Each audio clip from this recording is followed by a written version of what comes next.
Ready? Catch it. Oh, good boy. Go.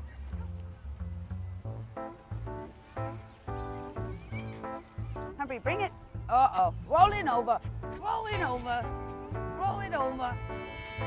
This is Humphrey. He's a 5-year-old Cavachon. He's a King Charles Spaniel and Bichon mix. And he's a really special little guy. Boy, you are the bestest. I'm a teacher at Arlington County Schools at Ashlawn Elementary, and I teach kindergarten. I have for 15 years. It's one of my greatest loves because it's their children's first experience in a school setting where they're really learning. So we've been reading about all these dogs, remember, Berlin. So I found out about the Paws to Read program that's all over the country, and I thought, wouldn't that be great to have something like that in Arlington to help children learning to read and spend some time with Humphrey. So I started going to the libraries and leaving a little business card with Humphrey's picture on it and asking the librarians if they'd be interested in starting something like that. And I was very lucky to have one of the librarians at Central Library call and say, let's give it a try. Well, we're always looking for ways to encourage kids to read, and we want it to be fun for them. So I think the idea of reading to a dog, someone who's non-judgmental and who's just there to have fun, is a great way for kids to really enjoy reading. So they started here at Central in March of 2011 as a pilot program, and it blew up after that. Everybody wanted to do it. It was really popular.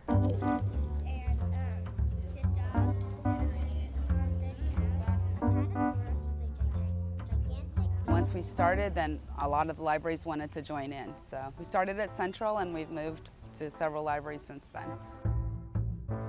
Definitely there were initially some concerns because most places don't let you have dogs in the library unless they're service dogs, and also you have the concern of allergies, biting, and things like that. But all of the dogs are trained by PAL, People Animals Love, so they're all certified and they're well behaved, and their owners are always with them, so they make sure that everything is nice and calm and smooth. The thing we really want is for it to be a very safe situation for everybody involved, so we only use the PAL certified dogs. Those people who have dogs that would like to read, they let me know, and then we just organize our volunteers that way. I have a huge long listserv of people that would like to be a part of it. And they have to leave work, you know, run home, get their dog, and get to the library. I just can't tell you how much I appreciate all their hard work and effort to make this program a big success. There actually are several research studies. As a teacher, I know for a fact that children who succeed the best are the children who read the most. And of course they need instruction in their reading, but one of the things we really want children to do is read for fun and read for enjoyment and read for information. So the idea really is read, read, read, read. The Paws to Read program is not an instructional program to try and teach children how to read. It's to give them a chance to read with someone who's never going to correct anything they say. It's hard to see, but as a teacher and a parent, I do the same thing. A child reads a word wrong, mispronounces a sound, and you want to correct it. It's a natural thing to do. But that doesn't give children the time to read like adults do, which is we'll just read any word and skip over stuff just for the enjoyment of the story. So that's what Paws to Read is all about. They get a small chance to just read and enjoy the story. It helps with their reading aloud, and it helps with their understanding and vocalization of reading. And Humphrey's pretty good at that. What we do is maybe a child's reading in a very quiet voice when they first come in, and I'll say something like, I don't think Humphrey can hear you, and I'll flip his ear up like this. Maybe he can hear you a little better if I open up his ears. And so they'll start to read louder, and then they'll start making the different sounds and really reading within the quotes and making the characters come alive.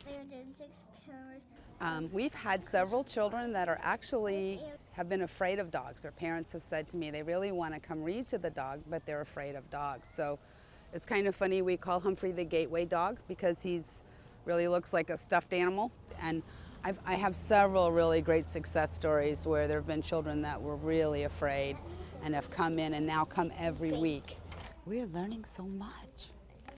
One mother was so excited and was actually crying while she was watching her son read because she'd never heard him read aloud before, because he's a really reluctant reader and often would mispronounce words.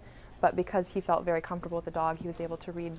He read 3 books that day to the dog. So it's very fulfilling to have some volunteering time. I mean, what could you ask for?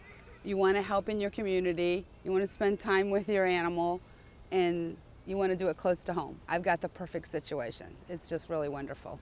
All right. Everyone in Miss Star's class was